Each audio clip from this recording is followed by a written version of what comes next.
కాళేశ్వరంపై 10 పేజీలతో అధికారులు నివేదిక సిద్ధం చేశారు. కాళేశ్వరం వైఫల్యానికి ప్రధాన కారణం కేసీఆర్ అంటూ రిపోర్ట్లో ఉంది.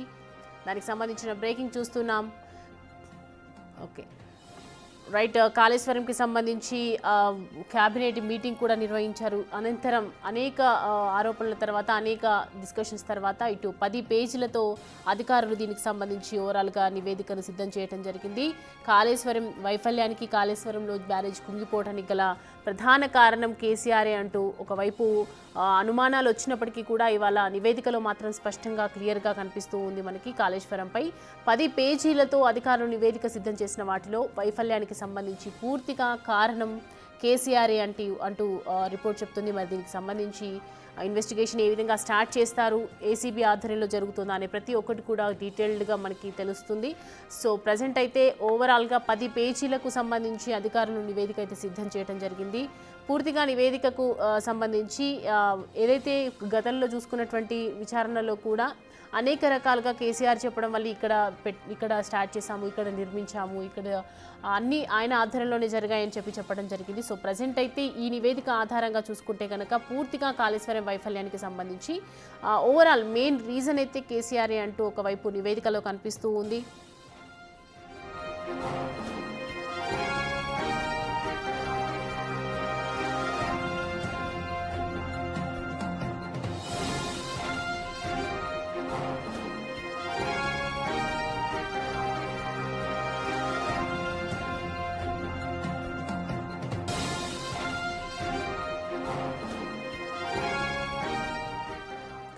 రైట్. ఈ అంశానికి సంబంధించి పూర్తి డీటెయిల్డ్ మా అసోసియేట్ ఇన్పుట్ ఎడిటర్ నగేష్ లైవ్లో అందుబాటులో ఉన్నారు. మనకి నగేష్, చూస్తున్నాము కాళేశ్వరంపై వచ్చినటువంటి నివేదికలో పూర్తిగా ప్రధాన వైఫల్యం, ఈ వైఫల్యానికి కారణం కేసీఆర్ అంటూ రిపోర్ట్లో ఉంది. మరి నెక్స్ట్ ఏం చేయబోవచ్చు అధికారులు?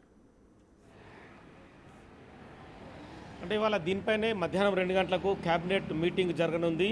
క్యాబినెట్ మీటింగ్లో క్లియర్గా ఈ నివేదికను అనుసరించి క్యాబినెట్లో ముఖ్యమంత్రి రేవంత్ రెడ్డి, డిప్యూటీ సీఎం బట్టి విక్రమార్క, అలాగే ఇరిగేషన్ శాఖ మంత్రిగా ఉన్న ఉత్తమ్ కుమార్ రెడ్డి మిగతా మంత్రులతో చర్చించున్నారు. ఎందుకంటే ఈ కమిషన్ నివేదికను బట్టి ఇందులో 10 పేజీల నివేదికలో క్లియర్గా కాళేశ్వరంలో లోపాలు జరిగినట్టుగా ఏ స్థాయిలో ఎవరెవరు తప్పులు చేసేదానిపైన కూడా క్లియర్గా పేర్కొన్నారు. అవకతవకలకు ఎవరైతే పాల్పడ్డారో వాళ్ళని గుర్తించారు. ఇందులో ఉన్నతాధికారులతో పాటు రాజకీయ నేతలు, సెంట్రల్ డిజైన్డ్ ఆర్గనైజేషన్ సంబంధించిన నిర్లక్ష్యము, అలాగే మొత్తం ఇందులో స్టడీస్ లేకుండా, మోడల్ స్టడీ లేకుండా డిజైన్ ఆమోదించిన సీడీఓ కావచ్చు, నాణ్యత లేని నిర్మాణాలు, థర్డ్ పార్టీ పరిశీలన లేకుండా డైరెక్ట్గానే ముందుకు వెళ్ళడం, క్వాలిటీ కంట్రోల్ సర్టిఫికేట్ జారీలోను అవకతవకలు, కాంట్రాక్టర్ల కోసం 2021లో మేడిగడ్డ పూర్తయినట్టు పూర్తిగా చూపించడం.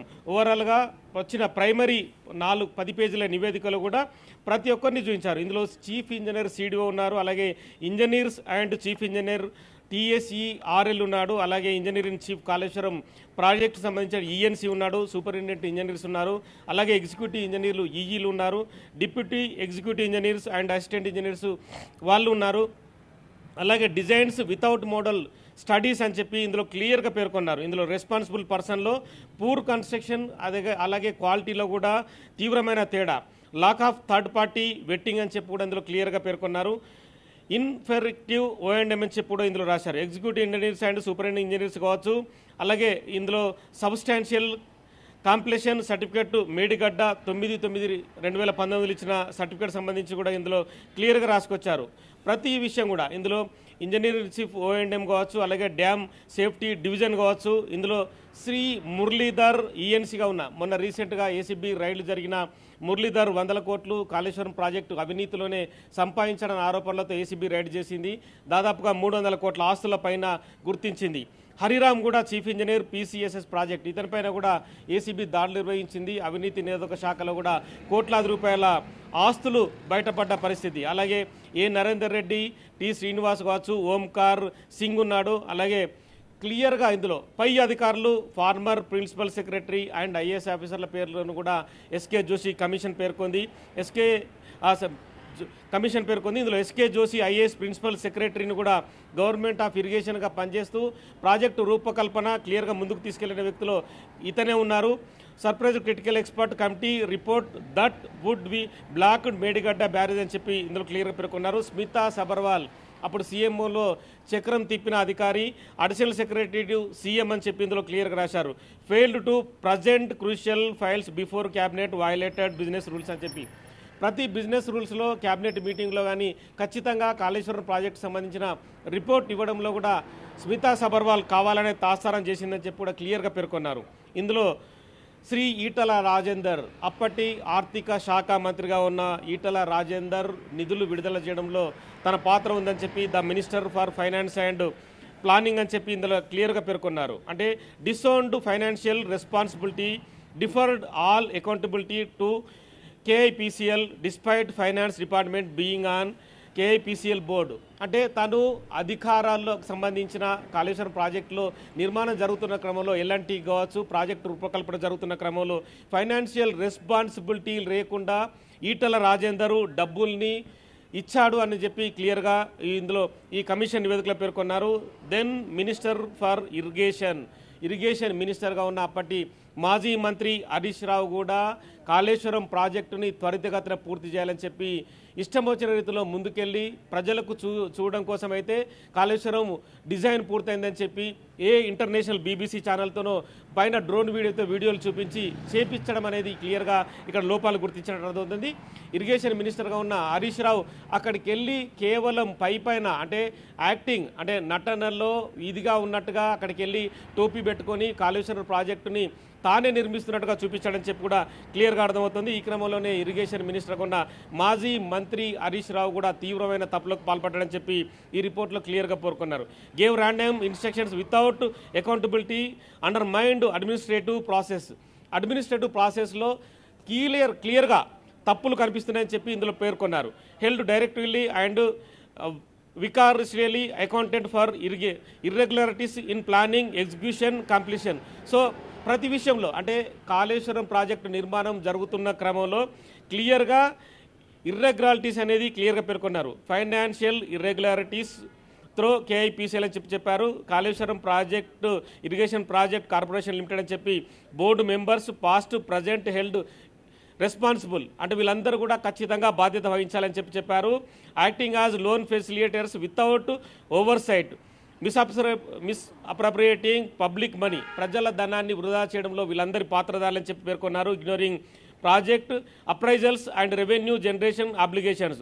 సో మొత్తానికి అంటే రెవెన్యూ జనరేట్ చేయడంలో కాళేశ్వరం ప్రాజెక్టు కడితే కనుక ప్రజలకు ఎంతో ఉపయోగపడుతుంది, ఎన్ని విధాలుగా అంటే ఎన్ని లక్షల పంటల ఎకరాలకు ఉపయోగపడుతుంది, ఇవన్నీ కూడా విధి విధానాలు లేని నిర్మాణం జరిగిందని చెప్పి ఇందులో క్లియర్గా పేర్కొన్నారు. అఫీషియల్స్ కావచ్చు, ఫైనాన్స్ కావచ్చు, ఇరిగేషన్ కావచ్చు వీళ్ళందరూ కూడా పాత్రదారులే సూత్రధారులే అని చెప్పి క్లియర్గా పేర్కొన్నారు. Liable for criminal breach of trust and misappropriation వీళ్ళందరూ కూడా గతంలో అంటే మామూలుగా క్రిమినల్ కేసుల్లో కూడా ఇవన్నీ వర్తిస్తాయి. మామూలుగా ఎవరు తప్పులు చేస్తే వీళ్ళందరూ కూడా క్రిమినల్కి అర్హులే అని చెప్పి కూడా క్లియర్గా పేర్కొన్నారు. వీళ్ళందరూ కూడా ఆర్థికకు సంబంధించిన నేరాలకు పాల్పడ్డారని చెప్పి క్లియర్గా ఇందులో చూపించారు. ఎల్ఎన్టీ మేడిగడ్డను కూడా కాంట్రాక్టర్లుగా ఉన్న కాంట్రాక్టర్గా ఉన్న ఎల్ఎన్టీ కూడా తప్పులకు పాల్పడింది. Not entitled to any certificates ఏ సర్టిఫికేట్స్ నాణ్యతకు సంబంధించిన కావచ్చు, మిగతా అంశాలకు సంబంధించిన కావచ్చు, కేంద్రం అనుమతులు కావచ్చు, ఇవి కూడా ఇర్రెగ్యులారిటీస్ కొనసాగిస్తూని ప్రాజెక్టుని కంప్లీట్ చేయడంలో కూడా అత్యుత్సాహం చూపించి ప్రాజెక్టును కంప్లీట్ చేసినట్టు చూపించారు. Must complete restoration of 7th block and rectify defects its own cost. So ఇవన్నీ కూడా అంటే వాళ్ళు ప్రజలకు సంబంధించిన ధనాన్ని వృధాగా ఖర్చు పెట్టడంలో క్లియర్గా ఎలాంటి తప్పులకు పాల్పడదని చెప్పారు. ఏజెన్సీస్ ఫర్ అన్నారం అండ్ శాండ్ల్యాండ్ హెల్డ్ ఇలబుల్ డిఫెక్ట్ ఇరిగేషన్ ఇవన్నీ కూడా అందరూ క్లియర్గా కాళేశ్వరం ప్రాజెక్టు సంబంధించి ఇరిగేషన్ మినిస్టర్ అప్పటి ముఖ్యమంత్రి ఉన్న కేసీఆర్, అలాగే అనిల్, ఎస్కే జోషి, స్మితా సబర్వాల్, ఓం హరి, సో వీళ్ళందరూ కూడా అందులో ఉన్న ప్రతి ఒక్కరు కూడా కింది స్థాయి నుంచి మొదలుకుంటే ఉన్నతాధికారులు వరకు, అలాగే ఇరిగేషన్ మినిస్టరు, ఆర్థిక శాఖ మంత్రి, అప్పుడు ఉన్న ముఖ్యమంత్రి కేసీఆర్ వీళ్ళందరూ కూడా క్లియర్గా తప్పులకు పాల్పడి కాళేశ్వరం నిర్మాణం చేపట్టారని చెప్పి కూడా ఈ 10 పేజీల ప్రైమరీ రిపోర్ట్లో క్లియర్గా పేర్కొన్నారు. వీళ్ళందరిపైన ఖచ్చితమైన చర్యలు తీసుకోవాలని చెప్పి ప్రభుత్వం భావిస్తుంది. ప్రాసిక్యూషన్కు వెళ్ళే విధంగానే చూస్తుంది. అంటే అన్నీ తానే అన్న విధంగా కేసీఆర్ వ్యవహరించాడని చెప్పి కాళేశ్వరం రిపోర్ట్లో క్లియర్గా 650 పేజీల నివేదికలో క్లియర్గా కమిషన్ పేర్కొంది. త్రిసభ్య కమిషన్ అంటే అప్పుడు సంబంధించిన పూర్తి నిర్ణయాధికారం కూడా కేసీఆర్ హరీష్లే నిర్ణయాధికారం తీసుకున్నారు. వీళ్ళందరూ కూడా సొంతంగా 2016 జూలై ఆగస్టు నిర్మాణ సంస్థతో ఒప్పందం జరిగిందని వ్యాప్కోస్తో సంప్రదింపులు జరపకుండా 2016 అక్టోబర్ 22 హైపవర్ కమిటీ నిర్ణయం పేరుతో కూడా బ్యారేజీ నిర్మాణం ప్రదేశాలు కూడా మార్చారని చెప్పి కూడా రిపోర్ట్లో క్లియర్గా పేర్కొంది. సో మొత్తం ఓవరాల్గా కాళేశ్వరం అనేది నిర్మాణం అనేది కూడా ఉద్దేశపూర్వకంగానే జరిపించారని చెప్పి క్లియర్గా పేర్కొన్నారు. తుమ్మిడి హట్టి వద్ద నీటి లభ్యత లేదనేది సాకుగా చూపారని చెప్పి కూడా క్లియర్గా పేర్కొన్నారు. అంటే ఈ వాదనలో నిజాయితీ కానీ చిత్తశుద్ధి కానీ ఏమాత్రం కనిపించడం లేదని చెప్పి కమిషన్ తన ఎంక్వైరీలో పూర్తిగా నిగ్గు తేల్చింది. 3 బ్యారేజీల నిర్మాణానికి ప్రాథమికంగా పాలనాపరమైన అనుమతులు తీసుకున్నారని, ఇందుకు జీవోలు అంటే 231, 32, 33 జారీ చేసి వాటిని క్యాబినెట్ ముందు ఉంచకుండా మంత్రివర్గ ఆమోదం తీసుకోకుండా ప్రభుత్వ నిబంధనలు పూర్తిగా ఉల్లంఘించారని చెప్పి పూర్తిగా ఇందులో కమిషన్ తన నివేదికలు తెరిచింది. కాళేశ్వరం ప్రాజెక్టుకు అయ్యే ఖర్చు 71,436 కోట్లని ప్రధానమంత్రికి 21/2/2016లో అప్పటి సీఎం రాసిన లేఖలో పేర్కొన్నారని చెప్పి కమిషన్ తన నివేదికలో పేర్కొంది. 2016న అప్పటి సీఎం ముఖ్యమంత్రిగా ఉన్న కేసీఆర్ కూడా వ్యాప్కోస్ తుది నివేదిక డిపిఆర్ను ప్రభుత్వానికి సమర్పించాలని చెప్పి కూడా అప్పుడు తప్పు పట్టింది. సో అంటే ఈ తుమ్మిడిహట్ నుంచి మేడిగడ్డ ప్రాజెక్టు ప్రదేశాన్ని తరలించకుండా నిపుణుల కమిటీ సూచనను నీటిపారుదల శాఖ మంత్రి హరీష్ ఉద్దేశపూర్వకంగానే పట్టించుకోలేని చెప్పి కూడా క్లియర్ కూడా కాళేశ్వరం నివేదికలో పేర్కొంది. ఎటువంటి జవాబుదారితనం లేకుండా అధికారులకు మౌఖిక ఆదేశాలు ఇస్తూ అంటే ఎక్కడ కూడా రిటర్న్గా కూడా తాము దొరకకుండా చేసుకున్నారు. అంటే నెక్స్ట్ గవర్నమెంట్ కూడా తమదే వస్తుంది, ఏదో రకంగా దాన్ని ముందుకు తీసుకెళ్ళొచ్చు అని చెప్పి వాళ్ళు క్లియర్గా ఇందులో ఉద్దేశపూర్వకంగా నేరానికి పాల్పడ్డట్టుగా క్లియర్గా పేర్కొంది. ఈటల రాజేందర్ అప్పటి ఆర్థిక మంత్రిగా ఉన్న ఈటల రాజేందర్ చిత్తశుద్ధి ప్రదర్శించలేని చెప్పి కూడా నివేదిక తప్పుపట్టింది. ఆర్థిక శాఖ కూడా కాళేశ్వరం ఇరిగేషన్ ప్రాజెక్ట్ లిమిటెడ్కి సంబంధించి పూర్తిగా సంస్థ మీదకే తోసేసారని చెప్పి కూడా క్లియర్గా ఇందులో పేర్కొంది.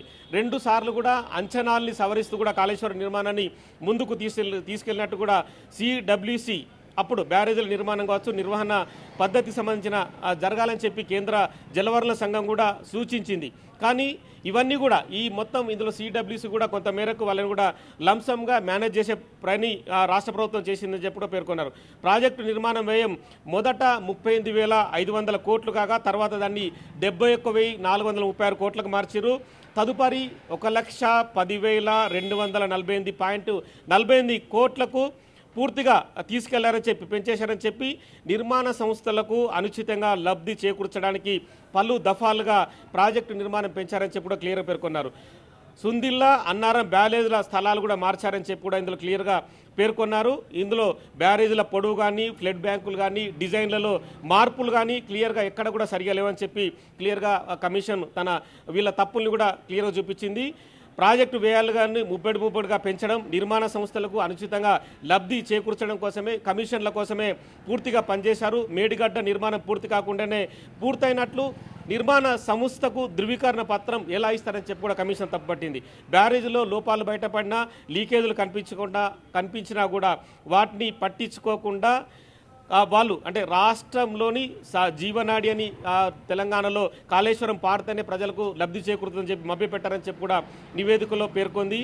ఇందులో ప్లానింగ్లో కానీ సాంకేతిక ఆర్థిక క్రమశిక్షణలో సుస్పష్ట నిర్లక్ష్యం ఖచ్చితంగా కనిపిస్తుందని చెప్పి కమిషన్ తన నివేదికలో క్లియర్గా పేర్కొంది. బ్యారేజీలో నీటి నిల్వ నిర్ణయం అనేది పూర్తిగా కేసీఆరే బాధ్యత వహించాడని చెప్పి కూడా ఇందులో క్లియర్గా ఈ కమిషన్ పేర్కొంది. అంటే బ్యారేజీలకు సంబంధించి 2019లో ప్రారంభించిన మేడిగడ్డ బ్యారేజు 7వ బ్లాక్ కావచ్చు 2023 అక్టోబర్ 21న కుంగిందని, ప్రారంభం నుంచి అప్పటి నిర్వహణ పనులు సరిగా చేయాలని చెప్పి నివేదికలో క్లియర్గా పేర్కొన్నారు. ఈ నివేదికకు సంబంధించి ప్రస్తుతం అయితే అంటే మధ్యాహ్నం 2 గంటలకు క్యాబినెట్ మీటింగ్లు అధికారులు అలాగే మంత్రులు నిర్ణయం తర్వాత ప్రాసిక్యూషన్కు ముందుకెళ్లే అవకాశం కనిపిస్తుంది. ఇక బ్యాక్ వాటర్ అధ్యయనాలు కావచ్చు, టేల్ వాటర్ రేటింగ్ కరువులు కావచ్చు, జీడీ కరువులు, జియో ఫిజికల్ పరీక్షలు ఇవి చేయకుండా అన్నారం సుందిల్ల బ్యారేజీల నిర్మాణాన్ని పూర్తిగా చేశారని చెప్పి కూడా ఇందులో క్లియర్గా పేర్కొన్నారు. మొత్తం ఓవరాల్గా బ్యారేజీలు పాడు కావడం కావచ్చు, పిల్లర్లు కుంగిపోవడం కావచ్చు, డౌన్ స్ట్రీమ్లో రక్షణ వ్యవస్థలన్నీ తీవ్రంగా దెబ్బతిన్నాయని చెప్పి కమిషన్ తన నివేదికలో పేర్కొంది. ఆఫ్ట్రాన్లు దెబ్బతినడం, సిమెంట్ కాంక్రీటు బ్లాకులు పూర్తిగా చెల్లాచెదురు కావడం, 4 ఏళ్ల పాటు ఓఎండం పనులు చేయకపోవడమే ఇందుకు కారణం స్పష్టంగా చెప్పింది. కేవలం 3 ఏళ్ల లోపలనే కాళేశ్వరం నిర్మాణం చేయాలన్న అత్యాశ, వీళ్ళ డబ్బుల సంబంధించిన సంపాదించుకోవాలనే ఇదే మొత్తానికి కాళేశ్వరం ప్రాజెక్టును పూర్తిగా పాడు చేసిందని పేర్కొంది. జాతీయ ఆనకట్టల భద్రత 2021 చట్టం ప్రకారం బ్యారేజీల పరిస్థితి నివేదికలు సమర్పించాల్సి ఉంటుందని చెప్పి కూడా పేర్కొంది. ఇందులో ENC dam safety authority ENC వీళ్ళకి సంబంధించిన అంటే మేడిగడ్డ నిర్మాణ సంస్థ అధికారులు కుమ్మక్కై ప్రజాధనంతో పాటు పూర్తిగా అంటే ఇందులో వ్యాప్కోసి నివేదికను పక్కన పెట్టడం కావచ్చు, సంస్థకు చెల్లించాల్సిన ఆ డబ్బుల్ని కూడా మొత్తం వీళ్ళే తిన్నట్టుగా పేర్కొన్నారు. అంటే 10 పేజీల నివేదికలు పరిమేరుగా చెప్పిన 650 పేజీలకు సంబంధించిన పూర్తి నివేదికలు మాత్రం ప్రతి అంశాన్ని పూసగుచ్చినట్లు కమిషన్ తీరుతెన్నులను అంటే అప్పుడు తప్పులు జరిగిన తీరుతెన్నులను కూడా పూర్తిగా వివరించింది. ఇందులో ఎస్కే జోషితో పాటు స్మితా సబర్వాల్, ముఖ్యమంత్రి కేసీఆర్, అలాగే అప్పటి స్మితా సబర్వాల్ సీఎంగా ఉన్న అధికారి కావచ్చు, అలాగే ఈఎన్సీలో ఉన్న అనిల్ కుమార్, హరి రామ్ అని చెప్పి వీళ్ళు కూడా అధికారులు కానీ ఏఈలు కానీ డిఈలు కానీ మొత్తం పూర్తి బాధ్యత వహించారు. కానీ అన్నీ తానే ముందై నడిపించానని చెప్పి కేసీఆర్ మాత్రం నిర్వహణ సంబంధించిన లోపాలు తనే ఒక పేపర్ వేసి చూపించడం, తదుపరి ఇలా కట్టాలి ఇలా వెళ్ళాలని చెప్పి చూపించారు. కానీ నిర్మాణాన్ని తొందరగా పూర్తి చేయాలన్న దాంతో అంటే నెక్స్ట్ ఎలక్షన్స్ వస్తున్నాయి, తాము పూర్తి చేసి ఏదో ప్రైవేట్ సంస్థతో భారీ డ్రోన్లతో వీడియోలు నిర్మించి కాళేశ్వరం ప్రాజెక్టు వల్ల 1,00,000 హెక్టార్ల భూమి పంట పడుతుందని చెప్పుకొచ్చారు. కానీ కాళేశ్వరం నిర్వహణకు సంబంధించి కూడా దొల్లతనం బయటపడింది. మేడిగడ్డకు సంబంధించిన పిల్లర్లు పూర్తిగా కుంగిపోవడానికి అప్పటి ముఖ్యమంత్రి కేసీఆర్, అప్పటి ఇరిగేషన్ శాఖ మంత్రి హరీష్ కానీ అప్పటి ఆర్థిక శాఖ మంత్రిగా ఉన్న ఈటెల రాజేందర్ బాధ్యత రాహిత్యంగా వ్యవహరించారు. ఓవరాల్గా సూపర్ బాస్గా వ్యవహరించిన మాజీ ముఖ్యమంత్రి కేసీఆర్ మాత్రం ఖచ్చితంగా శిక్షకు బాధ్యుడని చెప్పి కూడా కమిషన్ తన నివేదికలో పేర్కొంది. ఇప్పుడైతే హై లెవెల్ సంబంధించిన మధ్యాహ్నం కేబినెట్ నిర్ణయం తర్వాత ముఖ్యమంత్రి కానీ అలాగే మంత్రులు కానీ మిగతా అధికారుల సలహాలు సూచనలు తీసుకున్న తర్వాత కాళేశ్వరానికి తప్పులకు బాధ్యులైన పైన ఎలాంటి చర్యలు తీసుకోవాలి, ప్రాసిక్యూషన్ తీసుకోవడానికి ఉన్న వ్యవహారాలు ఏంటి, లీగల్గా ఎలా ముందుకెళ్ళాలన్న అంశంపైన కూడా మధ్యాహ్నం చర్చ జరిగే అవకాశం కనిపిస్తుంది. ఇప్పటికే హై టెన్షన్లో మాజీ ముఖ్యమంత్రి కేసీఆర్ కానీ హరీష్ గారు ఉన్నారు. ఇప్పటికే పలు దఫాలుగా ఫామ్ హౌస్లో మీటింగ్లు జరుపుతున్నారు. అంటే కాళేశ్వరం ప్రాజెక్టు రిపోర్టు బయటకు వచ్చిన తర్వాత తాము ఏం చేయాలని చెప్పి ఒక రకమైన గందరగోళంలో అయితే వాళ్ళు ఉన్నారు. ప్రస్తుతం అయితే మాజీ మంత్రి జగదీష్ రెడ్డి కూడా కేసీఆర్తో సమావేశారు. ఓవరాల్గా వీళ్ళందరూ కూడా తమ తప్పులు బయటపడ్డ తర్వాత లీగల్గా ఎలా ముందుకెళ్లాలనే అంశానిపై వాళ్ళు చర్చిస్తున్నారు. కానీ ప్రభుత్వం మాత్రం 1,00,000 కోట్ల ప్రజాధనాన్ని నిర్మాణ వ్యయానికి కట్టబెట్టి ఇప్పుడు కాళేశ్వరం పూర్తిగా నిరుపయోగం కావడం, ప్రజలకి అందుబాటులో లేకపోవడం కానీ తీవ్రంగా పరిగణిస్తుంది. ఈ క్రమంలోనే ఉత్తమ్ కుమార్ రెడ్డి కానీ అలాగే రేవంత్ రెడ్డి కానీ ఇప్పటికే దీనిపైన రకరకాలుగా చర్చలు జరిపారు. 2 రోజుల క్రితం కూడా ఉత్తమ్ కుమార్ రెడ్డి ముఖ్యమంత్రి రేవంత్ రెడ్డితో నీటిపారుదల శాఖ అధికారులతో సమావేశమై అప్పుడు జరిగిన వ్యవహారం అంటే కాళేశ్వరం మొదలైన నాటి నుంచి 2018 మొదలైన నాటి నుంచి అప్పుడు జరిగిన వ్యవహారాలన్నింటినీ కూడా పరిశీలించారు. తదుపరి తీసుకునే చర్యలపైన కూడా మిగతా మంత్రులతో కలిసి ఎలాంటి నిర్ణయం తీసుకోవాలనేది కూడా ఇలా మధ్యాహ్నం 2 గంటలకు కేబినెట్ సమావేశంలో నిర్ణయం అయితే తీసుకున్నారు. అయితే నగేష్, ఇప్పుడు చూస్తున్నాం మనం ఒకవైపు వీళ్ళ వర్షన్ ఏ విధంగా ఉండబోతుంది అనుకోవచ్చు మరి బీఆర్ఎస్ పార్టీ నేతలు? అంటే అటాకింగ్ మోడ్ పాలసీలోనే పాలిటిక్స్ని అయితే వీళ్ళు మాజీ ముఖ్యమంత్రి కేసీఆర్ కానీ అలాగే హరీష్ కానీ వీళ్ళంతా కొనసాగిస్తున్నారు. అంటే కాళేశ్వరాన్ని ఎక్కడికో తీసుకెళ్ళాం, 1,00,000 హెక్టార్లకు పైగా పంట పండించడానికి చేశాము. ఇప్పుడున్న ప్రభుత్వము అంటే ఏదో సిమెంట్ వేసి అందులో మామూలుగా మనం ఏ బిల్డింగ్ కట్టినా ఒకవేళ పగుళ్ళు వస్తే కనుక వాటి సిమెంట్తో పూడ్చి ఇమ్మీడియట్గా ముందుకెళ్ళొచ్చని చెప్తున్నారు. కానీ 19 పిల్లర్ల నిర్మాణం జరిగేటప్పుడు దాని డెప్త్ అంటే మామూలుగా ఒక పునాది తీసినప్పుడు అక్కడ గ్రావిటీ ఎంత ఉంది, ఎంత లోతున పిల్లర్లు నిర్మించాలి, అక్కడ వాటర్ ఎన్ని క్యూసెక్ల నీరు వస్తుంది, ఆ క్యూసెక్ల నీరు బలంగా పిల్లర్లకు తాకితే కనుక నెక్స్ట్ లెవెల్లో పరిస్థితి ఏంటి అంటే ఒక ప్రాజెక్టు నిర్మాణం జరిగితే కనీసం 100 ఏళ్ళైనా ఉండాలి. అంటే భవిష్యత్తు తరాలకు పనిచేసే విధంగానే ప్రభుత్వాలు ప్రాజెక్టులు కట్టాలి. ఇప్పటికిప్పుడు మనం గతంలో చూడొచ్చు, నాగార్జున సాగర్ కానీ మిగతా చాలా ప్రాజెక్టులు అప్పుడు నిర్మాణం చేపట్టిన ప్రాజెక్టులు ఇప్పటికి కూడా చెక్కు చెదరకుండా నీటి నిల్వ ఉంచుతున్నాయి, విద్యుత్తును ఉపయోగాన్ని ప్రజలకు అందుబాటులోకి తీసుకొస్తున్నాయి. అంటే చిన్న చిన్న లోపాలు అయితే అక్కడ కనిపిస్తుంటాయి. అంటే చిన్న చిన్న లోపాలు సరిదిద్దుకోవచ్చు, అంటే ఎప్పుడైనా గేట్లు పాడవుతుండొచ్చు. కానీ ఇక్కడ మొత్తం ఓవరాల్గా కాళేశ్వరం నిర్మాణం సంబంధించిన మేడిగడ్డ పూర్తిగా కుంగిపోయే పరిస్థితి. 19 పిల్లల్లో దాదాపుగా అన్ని పగుళ్ళు వచ్చాయి, అవన్నీ కుంగిపోతున్న పరిస్థితి. అందులో వీళ్ళు అప్పుడు ఎలక్షన్స్ వస్తున్నాయని చెప్పి ఆ కాళేశ్వరం సంబంధించిన పగుళ్ళు బయటపడ్డా కూడా నామకే వాస్తగా కింద సిమెంటు కానీ ఇసుక వేసి కొంత బయటకు కనిపించకుండా చేశారు. కానీ అప్పుడు ప్రతిపక్షంలో ఉన్న రేవంత్ రెడ్డి కావచ్చు, ఏఐసిసి ప్రెసిడెంట్, ఏఐసిసి సంబంధించిన అగ్రనేత రాహుల్ గాంధీ స్వయంగా కాళేశ్వరం ప్రాజెక్టుని వెళ్ళి పరిశీలించారు. ప్రతి చోట పిల్లర్లో పగులు కనిపించాయి. ఒకవేళ నీటి నిల్వను మాత్రం అక్కడ ఉంచితే మాత్రం ఇప్పటికీ కాళేశ్వరం ఆ నీటి నిల్వలో పూర్తిగా కొట్టుకుపోయేది. అంటే మాటల పరంగా, రాజకీయ పరంగా మాత్రం అన్నీ మాట్లాడుతుండొచ్చు. కాంగ్రెస్ ప్రభుత్వం నిర్లక్ష్యం చేస్తుంది. కాళేశ్వరాన్ని అంటే అక్కడ కొన్ని మెరుగులు దిద్ది వాటికి సిమెంట్ వేసి నీటి నిల్వను పెట్టి ప్రజలకు నీరు అందించవచ్చు అని చెప్పుకొస్తున్నారు. అంటే నల్గొండ కానీ, ఖమ్మం కానీ, మహబూబ్నగర్ వీళ్ళందరికీ నీళ్లు అందించవచ్చు చెప్పుకొస్తున్నారు. కానీ నీళ్లు నిల్వ చేయాలంటే ఆ వేల క్యూసెక్ల నీళ్ళు అక్కడికి వచ్చి ఆగాలంటే కూడా ప్రాజెక్ట్ ఆగాలి. ఎందుకంటే ఇప్పుడు వర్షాకాలంలో భారీ వరద నీరు పైనుంచి వస్తుంటుంది, మిగతా మహారాష్ట్ర నుంచి వస్తుంటుంది. కానీ ఆ భారీ వరద నీరును కాళేశ్వరం ప్రాజెక్టు తట్టుకుంటుందా అని చెప్పి రకరకాలుగా పరిశీలన జరిపారు. ఎక్కడ కూడా వరద నీరును తట్టుకునే పరిస్థితి కాళేశ్వరం ప్రాజెక్టుకు లేదని చెప్పి అధికారులు నిగ్గు తేల్చారు. కేంద్ర అధ్యయన కమిటీ కూడా, కేంద్రానికి సంబంధించిన ఒక బృందం వచ్చి కూడా దాదాపుగా వారం రోజుల పాటు పరిశీలించిన తర్వాత ఒక నివేదికను రాష్ట్ర ప్రభుత్వానికి అప్పచెప్పింది. కాళేశ్వరంలో ఎట్టి పరిస్థితుల్లో నీటి నిల్వ ఉండకూడదు. నీటి నిల్వ ఉంటే కనుక ఖచ్చితంగా పిల్లర్లు ఇప్పటికే పగుళ్ళొచ్చాయి. పగుళ్ళొచ్చిన పిల్లర్లో వాటర్ వెళ్ళి పూర్తిగా కూలిపోయే ప్రమాదం ఉంది. కాళేశ్వరం ప్రాజెక్టే కనిపించకుండా పోతుందని చెప్పి వాళ్ళు తేల్చారు. కానీ ప్రాజెక్టుని మళ్ళీ నిర్మాణం చేయాలని కూడా చాలా టైం తీసుకోవాల్సి ఉంటుందని చెప్పారు. ఈ క్రమంలోనే ప్రభుత్వం అప్రమత్తమైంది. నీటి నిల్వను ఉంచకుండా కూడా ప్రస్తుతం అయితే నీళ్లు పూర్తిగా బయటికి వెళ్ళిపోయే విధంగా కాళేశ్వరంకి సంబంధించిన గేట్లు అయితే ఓపెన్ చేసి పెట్టారు. కానీ ఇప్పటికిప్పుడు మళ్ళీ నిర్మాణం జరిపినా ఎంత మేర అందుబాటులోకి వస్తుంది, మళ్ళీ ఆ పిల్లర్లను రిపేర్ చేసినా పనికొస్తాయా లేదా అనేది కూడా తదుపరి మళ్ళీ అధికారులను అక్కడ నుంచి ఒక రిపోర్ట్ తెప్పించుకున్న తర్వాతనే ప్రభుత్వం ముందుకెళ్లే అవకాశం కనిపిస్తుంది. కానీ 38,000 కోట్ల అంచనా వ్యయంతో ప్రారంభించిన కాళేశ్వరం ప్రాజెక్టు దాదాపుగా 1,18,000 కోట్ల రూపాయల వరకు అంచనా వ్యయాన్ని పెంచి ప్రజాధనాన్ని క్లియర్గా వృధా చేశారని చెప్పుకొచ్చారు.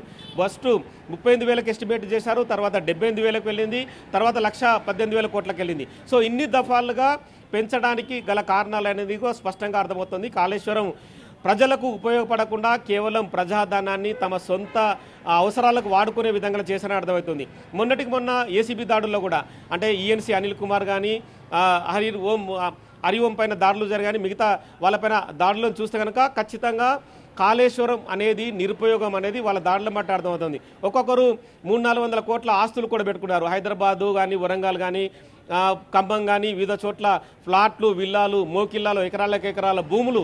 మళ్ళీ ఇలా ప్రజాధనాన్ని కాళేశ్వరం ఎలాంటి సంస్థ ఇచ్చిన ఆమ్యామాలకు వాళ్ళు లంచాలకు అలవాటు పడి కాళేశ్వరం ప్రాజెక్టుని 3 ఏళ్లలో నిర్మాణం పూర్తయినట్టు చూపించారు. అంటే ఎంత నిర్లక్ష్య ధోరణి అనేది క్లియర్గా కనిపిస్తుంది. అప్పటి ముఖ్యమంత్రి కేసీఆర్ అన్ని తానే నడిపించాడు. తదుపరి తన సొంత అల్లుడు మాజీ మంత్రి హరీష్ రావును పంపించి కేవలం అక్కడ తూతూ మంత్రంగా చెక్కింగ్లు చేయడం అనేది క్లియర్గా కనిపిస్తుంది. ఒక ప్రాజెక్టు నిర్మాణం చేయాలంటే టైం తీసుకోవాలి. అందులో ఇసుకలో నిర్మాణం చేయాలంటే చాలా వరకు టైం తీసుకోవాలని చెప్పి మాజీ ఇంజనీర్లు ఇప్పటికే చాలా సందర్భాలు చెప్పారు. కనీసం 5-6 ఏళ్ళ టైం పట్టాలి పిల్లర్ల నిర్మాణం తర్వాత. ఇప్పుడు కూడా మన హైదరాబాద్లో చూడొచ్చు ఎలాంటి చాలా వారి అంటే మిగతా పలు కంపెనీలు కూడా నిర్మాణం చేస్తున్నాయి. ఆ నిర్మాణం చేస్తున్న క్రమంలో కూడా ఆ పిల్లర్లు అనేది చాలా పకడ్బందీగా ఉండాలి. మనం మెట్రో నిర్మాణమే హైదరాబాద్లో చూడొచ్చు. ఎన్ని ఏళ్ళైనా కూడా మెట్రో నిర్మాణం పూర్తి కాదు. ఎందుకు పూర్తి కాదంటే ఆ పిల్లర్ల సామర్థ్యాన్ని పెంచే విధంగా పిల్లర్లకు సంబంధించిన నిర్మాణం ఎలా జరుగుతుంది, ఆ గ్రావిటీ ప్రకారం లోపలికి అంటే ఎంత లోతున పునాది తీస్తున్నారు, పునాది తర్వాత అక్కడ వేసే స్టీల్ కావచ్చు, సిమెంట్ కావచ్చు, ఇసుక కావచ్చు, అవన్నీ సమపాలలో జరుగుతున్నాయా, నిర్మాణం ఎత్తు దాటికి సంబంధించి అక్కడ పైన వేస్తే మళ్ళీ పైన వేసే పిల్లర్లకు సపోర్ట్గా ఉంటుందా, వాటికి ఈ కాళేశ్వరం నిర్మాణంలో గేట్లు బిగిస్తే కాళేశ్వరం ఆగుతుందా, ఇవన్నీ కూడా ఖచ్చితంగా గమనించాల్సిన అవసరం కనిపిస్తుంది. కానీ ఇవన్నీ కూడా సీనియర్ అధికారులైన అనిల్ కుమార్ కానీ మిగతా ఏవి పట్టించుకోలేదు. కానీ అప్పటి ముఖ్యమంత్రి కేసీఆర్ మాత్రం వీళ్ళందరినీ దబాయించినట్టుగా తెలుస్తుంది. తనకో 10 రూపాయలు వస్తే వీళ్ళందరికో 3-4 రూపాయలు వచ్చే విధంగా ఈ లంచాలనేది పంచుకోవడం వల్లనే ఈరోజు కాళేశ్వరం నిరుపయోగమైంది. 1,18,000 కోట్ల నిర్మాణ వ్యయం అనేది కూడా బూడిదలో పోసిన పన్నీరైంది. ఇప్పటికి కూడా వడ్డీ రూపేణా ప్రభుత్వం డబ్బులు చెల్లిస్తూనే ఉంది.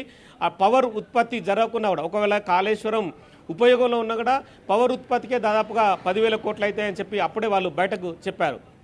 సో ఈ క్రమంలో అంటే పంపింగ్ ద్వారా బయటకు నీళ్లను పంపించడం, ప్రతి చోటు నుంచి మేడగడ్డ నుంచి సుందిల్లా అన్నారం ఇట్లా రకరకాలుగా పంపించడం. సో మొత్తం ఓవరాల్ వ్యవహారంలో కాళేశ్వరం ప్రాజెక్ట్ అనేది ఎంత నిరుపయోగమో కమిషన్ నిగ్గు తేల్చింది. కమిషన్ అంటే పలు రకాలుగా పలు సందర్భాల్లో చాలామంది మాజీ ఇంజనీర్లను అప్పటికి సంబంధించిన పనిచేసిన వ్యక్తుల్ని గతంలో ఎవరైతే ఆ ప్రాజెక్టులు నిర్మాణం చేపట్టారో వాళ్ళందరూ కూడా పిలిపించి చాలా రకాల సూచనలు సలహాలు తీసుకుంది. కేంద్ర బృందం నుంచి కూడా పలు నివేదికలను కమిషన్ తెప్పించుకుంది. సో మొత్తం ఓవరాల్గా ఒక 5-6 నెలల నుంచి కమిషన్ అయితే పలు రకాలుగా విచారణ జరిపింది. మాజీ ముఖ్యమంత్రి కేసీఆర్ను కూడా పిలిచింది. కేసీఆర్కు దాదాపుగా ఒక 20 నుంచి 25 క్వశ్చన్లు వేసింది. ఆ క్వశ్చన్కి మాత్రం రకరకాలుగా తన ప్రమేయం ఏముంది అంత అధికారుల చేతిలో ఉన్నట్టుగా కమిషన్కు చెప్పిపోయారు. హరీష్ రావు కూడా తను ఒక మ్యాప్ను చూపిస్తూ కాళేశ్వరం నిర్మాణం ఎలా చేపట్టాం అప్పుడు జరిగిన తీరుతెన్నులు చూపించారు. కానీ ఇప్పుడు కమిషన్ నివేదికలో ఎంత తప్పు జరిగింది, కాళేశ్వరం కట్టిన తర్వాత పాడైపోవడానికి కారణం అనేది కూడా పూర్తిగా తేలిపోయింది. తెలంగాణ రాష్ట్రం ఏర్పడిన తర్వాత నీళ్లు నిధులు నియామకాలు అనేది ఉద్యమం ఏర్పడింది. ఉద్యమం తర్వాతనే నీళ్లు నిధులు నియామకాల కోసం ఇవన్నీ జరిగాయని చెప్పుకొచ్చారు. కానీ ఈరోజు ఆ నీళ్లే ప్రజల పాలిటే శాపమయ్యాయి. ఆ నీళ్లపైన కట్టిన ప్రాజెక్టులే ప్రజలపైన గుదిబండగా మారాయని చెప్పి అందరూ విమర్శిస్తున్న పరిస్థితి కొనసాగుతుంది. 1,18,000కు ప్రజలపైన పన్నులు వేసి వడ్డీలు కట్టి చెల్లించడమే ఇదా ప్రాజెక్టు నిర్మాణం చెప్పి అందరూ విమర్శిస్తున్నారు. మరి మాజీ మంత్రి హరీష్ కానీ, మాజీ ఆర్థిక మంత్రి ఈటల రాజేందర్ కానీ, మాజీ ముఖ్యమంత్రి కేసీఆర్ ఏం సమాధానం చెప్తారంటే వాళ్ళ నుంచి పలు దఫాలుగా రాజకీయమైన విమర్శలు తప్పితే, రాజకీయమైన అటాకింగ్ తప్పితే వేరే ప్రజలకు సంబంధించిన ఒక్క మాట కూడా ప్రజలకు ఉపయోగపడే విధంగా చేశామని చెప్పి ఒక మాట కూడా వాళ్ళ నోటి నుంచి ఇప్పటికీ సరిగా రాదు. ఎప్పుడు ఏదో రకమైన డిజైన్ వేసి కాళేశ్వరంను తుమ్మిడిహట్ట నుంచి మేడిగడ్డంకి ఎందుకు మార్చామని కొన్ని పాయింట్లు చెప్పగలుగుతారు. కానీ తుమ్మిడిహట్ట వద్ద ఎందుకు నిర్మాణం జరపలేని దానిపైన ఇప్పటికి కూడా డైరెక్ట్ ఆన్సర్ని ఎవరు చెప్పలేకపోయారు. సో మొత్తం ఓవరాల్గా కాళేశ్వరం నిర్మాణం అనేది డొల్లతనంతో కూడుకున్న పూర్తి నిర్మాణం 1,18,000 కోట్ల వ్యయాన్ని 4 కోట్ల తెలంగాణ ప్రజల మీద రుద్ది తెలంగాణ ప్రజల సొమ్ముని చెమటని రక్తాన్ని పిండేసే విధంగా చేశారనేది ఇప్పుడు క్లియర్గా అర్థమవుతుంది. ఈ క్రమంలోనే కమిషన్ ఇచ్చిన నివేదికను బట్టి అలా ముఖ్యమంత్రి రేవంత్ రెడ్డి, నీటిపారుదల శాఖ మంత్రిగా ఉన్న ఉత్తమ్ కుమార్ రెడ్డి కావచ్చు, అలాగే డిప్యూటీ సీఎం బట్టి విక్రమార్క ఓవరాల్గా దీనిపైన చర్చించి ముందుకెళ్లే అవకాశం కనిపిస్తుంది. మిగతా మంత్రులు తమ తోటి మంత్రుల నుంచి కూడా సలహాలు తీసుకొని ఒక తప్పు జరిగితే ఆ తప్పుకు ఎలాంటి శిక్షలు వేయాలి, ఎలా ముందుకెళ్లాలని చెప్పి న్యాయ సలహాలు కూడా తీసుకునే అవకాశం కనిపిస్తుంది. ఇక్కడ మాజీ ముఖ్యమంత్రి అయినా మాజీ మంత్రులైనా చట్టానికి ఎవరు అతీతులు కాదు, చట్టం ముందు అందరూ శిక్షార్హులని కూడా ఖచ్చితంగా అర్థమవుతుంది. ప్రజలకు కూడా ఖచ్చితంగా తెలియాల్సిన అవసరం కనిపిస్తుంది. ఎవరైనా సరే అక్కడ మాజీ ముఖ్యమంత్రుల నుండి రాష్ట్రాన్ని ఏలిరాని సంగతి పక్కన పెడితే ఖచ్చితంగా శిక్షకు దొంగతనం చేసిన వ్యక్తినా మిగతా ఏదైనా తప్పు చేసిన వ్యక్తినా కూడా శిక్షకు ఖచ్చితంగా చట్టం ముందు నిలవలసిందే. ఈ క్రమంలో ముందుకెళ్లే అవకాశం కనిపిస్తుంది. ప్రాసిక్యూషన్లో కూడా విధి విధానాలు లేదంటే మళ్ళీ ఎలా ముందుకెళ్లాలి దానిపైన కూడా ఇవాళ ముఖ్యమంత్రి రేవంత్ రెడ్డి చర్చించిన తర్వాత, కేబినెట్లో చర్చించిన తర్వాత తదుపరి నిర్ణయం వెలువడే అవకాశం కనిపిస్తుంది. అయితే నగేష్, అంటే ఒకవైపు బీఆర్ఎస్ నేతలు కూడా మేము బయటికి వస్తాము, దీనికి సంబంధించి ప్రజలందరికీ కూడా వివరణ ఇస్తాము, ప్రజలకు వాస్తవాలను తెలియజేస్తామని ఒకవైపు చెప్తూ ఉన్నారు. కానీ వాళ్ళ నివేదికలో మనం చూసుకుంటే కంప్లీట్గా కేసీఆర్ పేరే కనిపిస్తుంది. అంటే నేతలకు కూడా అంత ఇన్వాల్వ్మెంట్ లేకుండా ఆయనకు సంబంధించి ర్యాండమ్గా డిజైన్స్ చేయడం కానీ, ర్యాండమ్గా నిర్మించడం కానీ ఇవన్నీ చేశారు. సో ఇవాళ నివేదికలో చూసినటువంటి ఆధారంగానే ఇకపై ఏ ఆఫీసర్ సిట్కి ఇవ్వాలా, ఏసీబీ నుంచి ఇన్వెస్టిగేషన్ ఇదంతా ప్రారంభిస్తారనుకోవచ్చా? ఖచ్చితంగా ప్రారంభిస్తారనుకోవచ్చు. ఎందుకంటే ఇవాళ జరిగే మీటింగ్ అనేది కూడా కాళేశ్వరం పైన క్లియర్గా జరిగే అవకాశం కనిపిస్తుంది. ప్రత్యక్షంగా పరోక్షంగా కూడా మాజీ ముఖ్యమంత్రి కేసీఆర్ వల్లే బరాజుల వైఫల్యం జరిగిందని చెప్పి క్లియర్గా తెరిచారు. ప్లానింగ్ కానీ, నిర్మాణం కానీ, నిర్వహణ కానీ, పర్యవేక్షణ సంబంధిత అవకతవకల్లో కూడా క్లియర్గా పాత్ర ఉందని చెప్పి తేల్చారు. అంటే అంచనాల పెంపు, ఒప్పందాలకు సంబంధించిన సవరణ, గ్యారంటీల విడుదలకు కూడా ఒత్తిడి చేశారని చెప్పి క్లియర్గా పేర్కొన్నారు.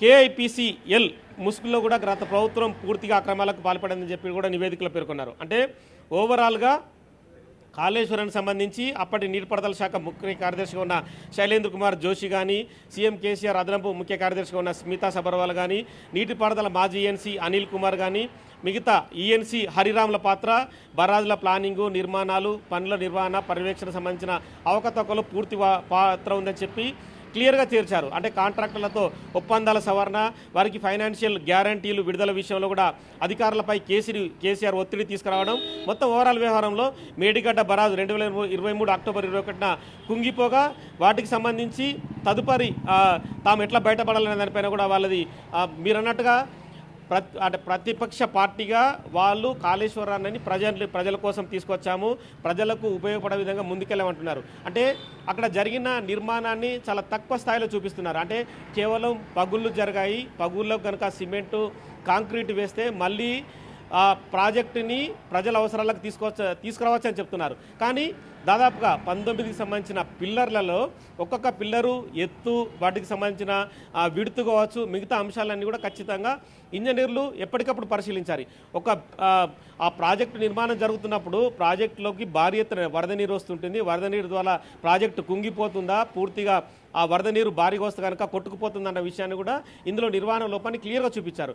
ఈ క్రమంలో ప్రతిపక్ష పార్టీగా విమర్శలు రకరకాలుగా చేయొచ్చు. ఒకవేళ కమిషన్ నివేదికను కూడా ఒత్తిడి తీసుకొచ్చి రాపించారని చెప్పి ఆరోపించవచ్చు. కానీ 1,18,000 కోట్ల నిర్మాణ వ్యయాన్ని ఎప్పుడు పూడ్చాలి, ఎన్ని వందల కోట్ల రూపాయలు ప్రజలపైన పన్నులు వేసి చెల్లించాలి, అది ఎప్పటికీ పూర్తవుతుంది అనేది కూడా ఒక క్లారిటీ లేదు. సో ఇప్పటికైతే ప్రాజెక్టు ప్రజలకు అందుబాటులో లేదు.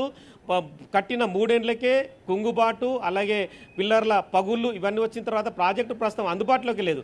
దానికి సంబంధించిన లాభాలు కనీసం ప్రజలు చవి చూడాలి. కానీ ప్రజలకు ఇప్పటికి కూడా ఆ నీళ్లు అందడం లేదు. ఆ నీళ్ళ ద్వారా 1,00,000 హెక్టార్లకు పైన పంట పడుతుందని చెప్పి ఆ పంటకు సంబంధించిన అంచనా వేద్దామంటే కూడా ప్రస్తుతం ప్రాజెక్టు నిరుపయోగంగా ఉంది. ఎందుకంటే పగుళ్ళ ద్వారా నిరుపయోగం ఉంది. సో ఓవరాల్గా తప్పు చేసిన మాజీ ముఖ్యమంత్రి కేసీఆర్ కావచ్చు, మాజీ ఆర్థిక మంత్రి ఈటెల రాజేందర్ కావచ్చు, అలాగే మాజీ నీటిపారుదల శాఖ మంత్రి హరీష్ కావచ్చు, వీళ్ళందరూ కూడా ఖచ్చితంగా బాధ్యులే. అధికారులపైన ఒత్తిడి తెచ్చి ఇష్టాను రీతిలో ప్రాజెక్టు కట్టడం కాదు. ప్రాజెక్ట్ అనేది ఒక నిర్మాణం జరిగితే అది 100 ఏళ్ళ 150 ఏళ్ళ ప్రజలకు ఉపయోగం ఉండాలి. ఆ ప్రాజెక్టు కడితే కనుక ఎప్పటికప్పుడు చరిత్రలో అంటే మున్ముందు తరాలు, భవిష్యత్ తరాలు కూడా చెప్పుకునే విధంగా ఉండాలి. కానీ చెప్పుకునే విధంగా లేకుండా ఒకనాడు మాజీ ముఖ్యమంత్రి కేసీఆర్ ప్రాజెక్టు కడితే పగిలిపోయింది, కుంగిపోయిందన్న మాటలు అయితే ప్రస్తుతం వాళ్ళను వేధించే అవకాశం కనిపిస్తుంది. ప్రస్తుతం ఈ కమిషన్ నివేదికను బట్టి రాష్ట్ర ప్రభుత్వం ప్రాసిక్యూషన్లో ఎలా ముందుకెళ్తుంది అంటే ఏసీబీ ద్వారా వెళ్తుందా, లేదంటే స్వతంత్ర దర్యాప్తు సంస్థను తీసుకొని వాళ్ళకి అప్పచెప్పి వీళ్ళందరినీ పిలిపించి విచారణ చేపడుతుందని కూడా తేలాల్సిన అవసరం కనిపిస్తుంది. ఇవాళ కేబినెట్ మీటింగ్ తర్వాత తుది నిర్ణయాన్ని రాష్ట్ర ప్రభుత్వం వెల్లడించనుంది. Right Nagesh, thanks for the updates.